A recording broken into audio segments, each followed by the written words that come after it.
Oke, untuk style, SketchUp punya style yang cukup menarik. Di sini kita lihat Windows, kemudian di sini ada styles, di mana pada styles ini kita dapat merubah sesuai dengan keinginan kita.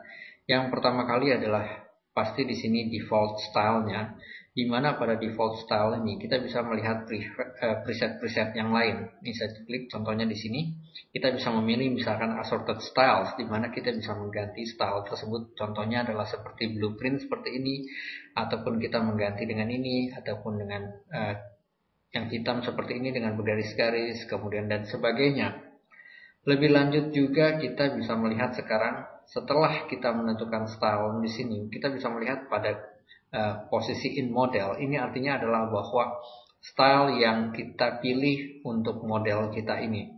Ada beberapa style yang telah kita pilih dan tentunya adalah kita menggunakan salah satu. Untuk mengurangi memori artinya adalah file size kita supaya tidak terlalu besar, maka kita bisa mengklik tanda di sini details, kemudian kita pilih di sini purge unused. Saya akan memilih terlebih dahulu default style saja. Saya kemudian memilih di sini adalah purge unused. Artinya saya membuang style-style yang tidak saya gunakan. Contoh lagi, misalkan saya akan memilih color set di sini, saya akan memilih color set yang lain. Mungkin ini misalkan ya, saya pilih ini. Perhatikan pada bagian in model.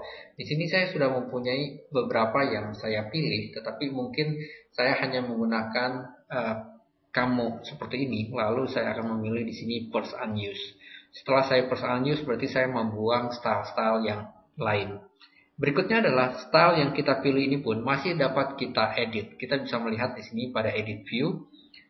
Di sini ada edge setting, artinya kita bisa mengatur edge atau garis-garis tepinya. Misalkan di sini saya menguncheck profilnya, sehingga perhatikan untuk profil-profil tidak mempunyai penebalan, ataupun untuk profil bisa kita rubah penebalannya menjadi lebih tebal misalkan, dan seterusnya. Ataupun kita bisa misalkan memberikan extension, di mana kita melihat bahwa seperti garis-garis sketsa ini, saya akan membuat lebih misalkan 7. Perhatikan di sini garis-garisnya adalah lebih panjang lagi sehingga kelihatan seperti sebuah sketsa. Lebih lanjut saya bisa misalkan saya gunakan endpoint. Untuk endpointnya perhatikan setiap endpoint dia mempunyai penebalan dan seterusnya. Ataupun saya memberikan jitter, di mana dengan jitter ini kita lihat bahwa terjadi penambahan yang garis yang seperti seperti bergerigi-gerigi seperti itu, dan seterusnya. Selain ini, saya pun bisa menggunakan untuk mengatur face setting, yang dimana pada face setting di sini kita bisa mengatur apakah displaynya in wireframe, ataupun saya mengatur di sini hidden line mode, artinya yang tidak tampak dari pandangan kita akan terhidden, ataupun saya menggunakan display shade, artinya di sini hanya menggunakan warna saja, ataupun plus tekstur di sini, di mana saya sudah mempunyai tekstur misalkan untuk bagian atap ini. Lebih lanjut saya akan mengatur di sini adalah background setting.